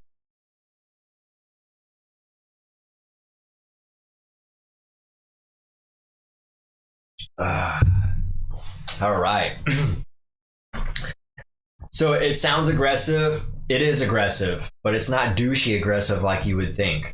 The thought behind that for me, and the way I interpret it and the way I approach it, is that I don't think about my competition at all.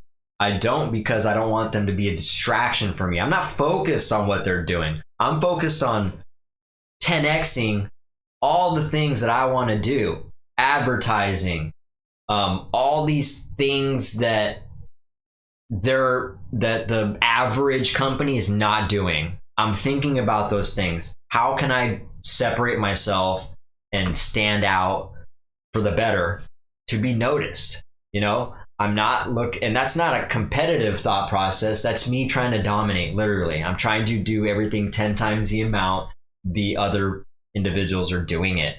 Whether that's spending money, whether that's putting myself out there, whether that's networking. I mean, I've done lots of things I imagine other companies are not doing. I can think of one thing that I've done that's helped me. For instance, is I took 2 different days last year. I should probably do this regularly, actually. I took a couple days and reached out. I looked up a ton of local businesses that are relatively similar to my line of work and industry.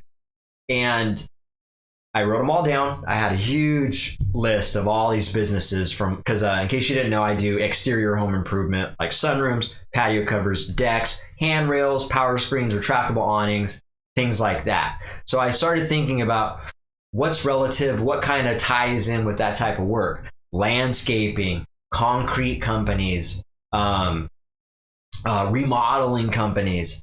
I looked up all these types of businesses, right? And I called them. I made a call. Even the ones that didn't call or didn't supply a number, I shot them all an email. Matter of fact, I shot them an email and called them all. I was really relentless with reaching out to them. Now, the reason I was doing this is because I wanted to network with them and just let them know, like, hey, I'm a reputable business. I do this. We've had some very good results. We got nothing but great reviews. If you guys ever get a lead like this where they ask, hey, do you guys do this, and you don't, kick it over to us. We'd really appreciate that. And I'll do the same for you. If there's ever, this person that's looking to do this type of work, I will kick it to you. And this is called, I didn't know this at the time. This is before I learned about it, but that's like affiliate marketing. Well, not really. Affiliate marketing is actually where you market something and you make money off of it. You market someone else's brand and you make a little money off that. So it's like affiliate marketing, but you're not getting a commission. This is just a trade of work for work. And that's all I was trying to do, is just network with these companies. Now, I made some good relationships with that, and it's benefited me. There's a couple, out of the 20 companies I did reach out to, there's about 3 of them that I still have a relationship with to this day, and they've kicked me down some leads that have actually converted into sales. And also I've done the same thing. Anytime I get a lead, I'll just kick it to them. And so I don't know how many businesses are doing that. It was something that was just an idea for me that I was like, hey, I'm going to do this. You know what I mean? I'm not scared to, I'm actually looking forward to this, to talking with these people. A couple of these business owners, I went and very nice. I one guy in particular, I went to his office and sat down for about 2 hours and just chatted with him. And the guy just offered a bunch of valuable information to me. And then when I left the office, he offered to help me in the future. He talked to me about things I never even knew about gross percent margin. I didn't know anything about that. And, he's like, yeah, you should learn a little bit about that. So he brought gross percent margin statistics to my attention. And then he offered, like, hey, if you ever need some help, I love talking about this stuff, give me a call and I'd be happy to help you. So those type of things, that's just an example. I'm using that as an example of how I'm doing something different than everybody else, right? And I constantly am thinking about things like that, even with the product itself. How can I make myself stick out, all right? And so the reason why I'm bringing that up is because we were talking about how I had that conversation with my buddy about the statement I made about that I learned from Grant Cardone, I think, that I don't compete, I dominate, because it's easier for me to focus on what I'm doing, because if you start focusing on what the other people are doing, then you start getting into that competitive thing, and you can almost ensure, obviously there's a small percentage, an exemption on this, or exception, But the majority of the time, you're not going to match that company that you're trying to. You're chasing them at this point. You're trying to be something you're not. I'm trying to be something I'm capable of, and I think I'm capable of being much better than the average company that's out there. And so that's just an example of how what it means to me when I say I don't compete, I dominate. And it's the same thing I apply to my band and the music and parenting. I mean, all this, I literally apply that to my life in all aspects. And you might say to yourself, like, how does that apply to parenting? I make it apply. All right. I teach the things to my daughter that aren't taught to the average kids, like what I just said about earlier about how she talked about being average and being an overachiever. Like, she retained that stuff. So that's the example I'm using. That's what I mean by using that in parenting or whatever. You can literally apply all these skills that I've learned to any aspect of your life. And that's why I think it's very important to surround yourself around people who have good skills like that have implemented that into their own life, and it's actually benefited from them or benefited them from those skills. So that's the type of stuff I'm very interested in. Those type of people I want to be around.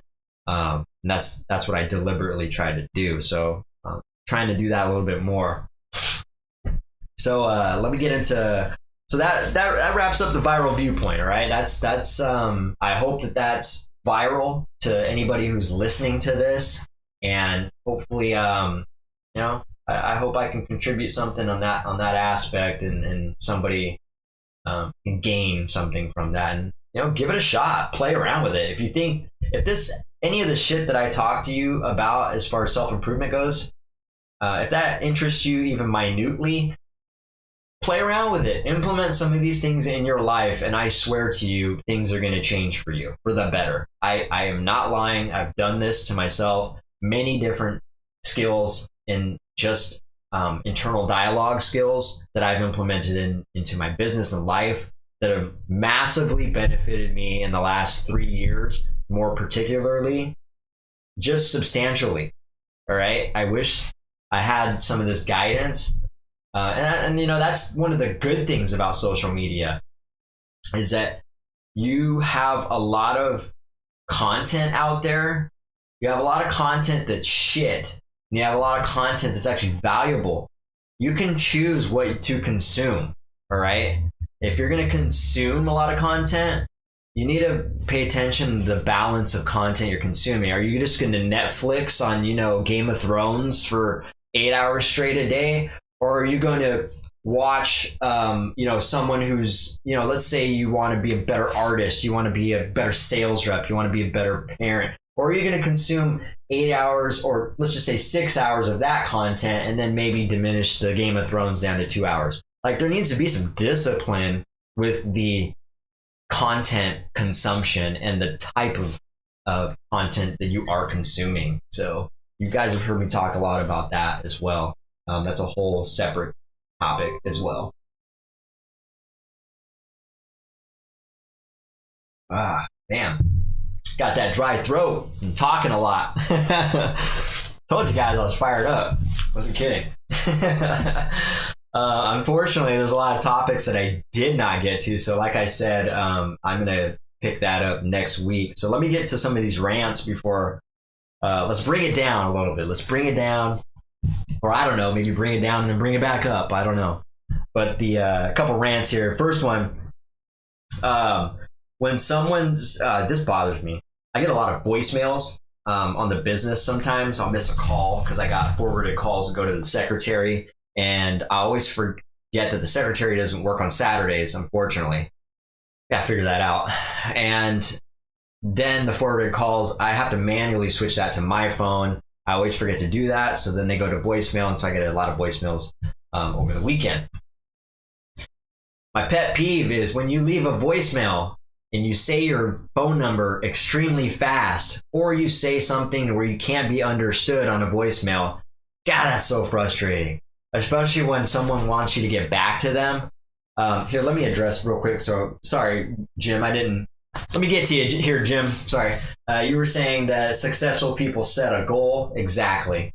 Once they achieve it, they set another higher goal. Exactly. I'm on board and always in pursuit of something worthwhile. Exactly, man. I love that. It's exactly the message that's the path I'm on. That's the type of internal dialogue I have with myself. So it sounds like you know exactly where I'm at. But yeah, back to what I was saying. People leave a voicemail and either talk too fast or just say their phone number extremely fast so that I have to repeat the message to hear the phone number. Like, hey, this is Jerry, I'm looking to, me and my wife been thinking about doing a sunroom. We was hoping we can get someone to come out here. Oh, I hate that too. I hate that expectation that you call a business and you set up an appointment for somebody to come on the job site because they don't know it, but I don't do that. I talk to you over the phone and I pre-qualify you over the phone before I even consider taking a step out of the door to go waste 2 hours of my time on your job site and stare at your backyard and chat with you about random stuff for the potential of you not even moving forward with the business. All right. So yeah, that's a whole separate rant. But yeah, I hate that. They're like, yeah, we're thinking, we'd like to set up a time to get a bid or a quote. God, don't get me started on that shit either. You want a bid or you want a quote or you want a price? You want something to make a decision on? Or are you just looking to get a ton of numbers and look for something cheap and quick? Like, I have a very aggressive way sometimes of talking with people. I don't come off that harsh, but I am very direct and blunt. I think that's half the reason why I actually convert people and make sales. It's just something they're not used to. And I get people to go down a path of decision making, which there's a huge fucking lack of in general. People do not know how to make a fucking decision. They do not know. They don't have a backbone. They're just so indecisive. And this day, the way where I'm at in my life, that just bothers me. And especially in my business, I can't do business with people that can't even make a damn decision. All right. Make a decision, commit to something, even if it's no. And if it is going to be no, tell somebody no, make a decision. All right. Let's stop being cowards and let's practice these assertive skills, all right? And that starts with actually making some decisions, all right? You got to make some decisions. That's one of the best skills you can actually acquire in your life, is making a fucking decision, all right, people? I'm real passionate about that in case you didn't know that. But yeah, I'm digressing here. This rant is really about voicemail. So you're like, yeah, give me a call back at 360-729-8599. And then they just hang up. It's like, dude, I'm like, do you think someone writing this down is going to pick that up that fast? So I have to listen to the voicemail again. And God forbid the voicemail's broken up or I can't hear what they're saying. You know what I mean? Like one of the numbers, like, I think that sounds like an 8, could be a 3, maybe a 4. I don't even know what they're saying there. And then sometimes they don't even get called because it's just a missed number. So yeah. People, if you ever leave a voicemail, which is kind of becoming obsolete. People don't like leaving voicemails to begin with.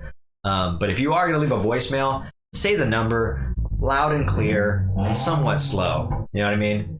360-298-5555. Repeat it if you need to. Like, understand that when you're saying a number, someone's writing it down. If you want them to call you back, they're going to need to write it down. Don't say your number so fast. So, sorry, this is just a rant. So what a rant is, right? Something that annoys me. And so the last rant I will say is, oh God, it's relative to what I just said.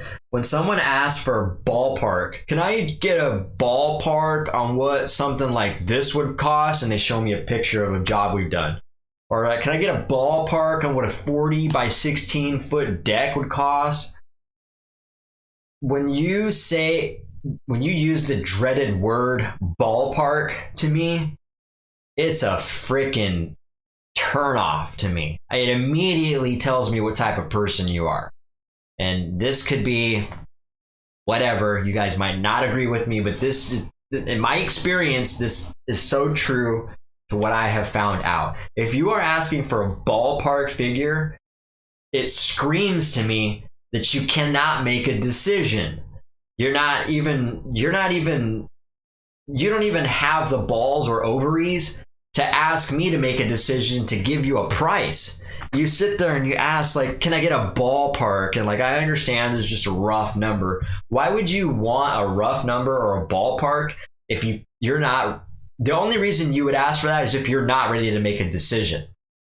And so it's just a complete turnoff. I'm sorry. When I hear someone say, can I get a ballpark?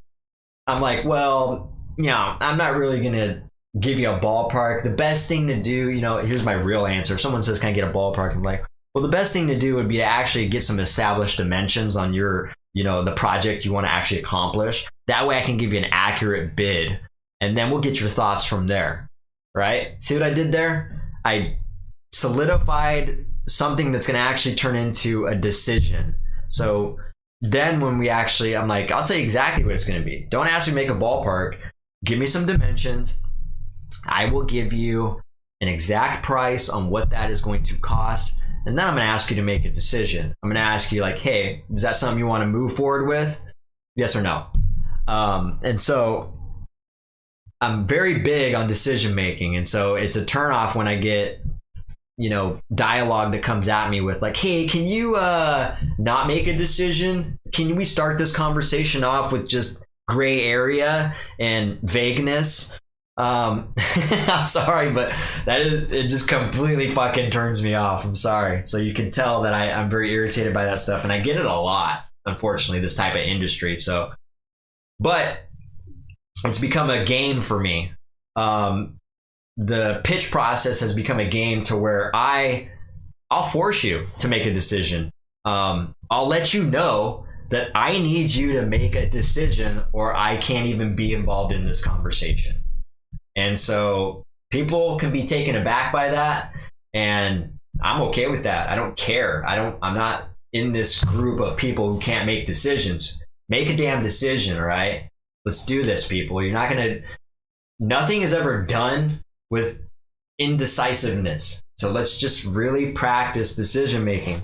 But yeah, when you say ballpark, that tells me a lot about you. I'm immediately passing some judgment and saying like, hey man, you're just telling me you can't make a decision. So let's go ahead and get past this. Let's establish something. This is what it's going to be. Let's do this. All right. So anyways, hey, Jim, thanks for joining, man. I appreciate your feedback and your contribution as well, man. So with that being said, have a good night as well, and I'll check in with you. I don't know if you're interested, but next weekend, probably not your cup of tea, but I am going to have a band or a couple band members from a pretty popular band in the metal community. Notice I said that in the metal community. They're going to be on the podcast, and I'm really excited about that. So yeah, if you're interested in just kind of popping on by and seeing what we're talking about, feel free to join. All right. But yeah, take care and have a good weekend, man. Appreciate the support too. And yeah, with that said, I'm going to go ahead and wrap it up too. Looks like we're getting into the hour. Sounds good, man. Have a good one. Sounds like we're getting to the end here. So I will say, let me plug that one more time. Next weekend, I'm going to have Tech Death Slam Band Wormhole in here. Not in here, but on a Zoom call. I don't know if it's going to be 1 member, 2 members, 3 members, all members. I'm excited. But in case you didn't know, I'm in a death metal band. I really like metal. I like slam metal. I like tech metal. I like melodic metal. I like metalcore. I like deathcore. So I'm really involved in the metal community. And so I'm very excited about this podcast because the band that we're going to have on is highly influential to me in my writing process and has made a huge impact in the music community. And so, yeah, I'm real excited to have them on, chat with them, answer some of your guys' questions that you submitted to them and us. and just have a good time. Talk a little bit about this music industry that's currently going, and kind of where they're headed, and just get their thoughts on some of these things. So check in with that. Join us. Whether it's on, I'll plug us one more time. So you can join on that live stream event. Facebook, Twitch, YouTube. Can't live stream on Instagram, but you can definitely like us and subscribe to Instagram or Spotify. Spotify also is not a live stream. It's something I post on afterwards, but still check it out if you missed that podcast. And if you missed this at all, check it out. So I'm going to get out of here before I run over my time and I can't post to Spotify. I will see you guys next Saturday. But until then, keep it contagious and keep it viral. Have a good night.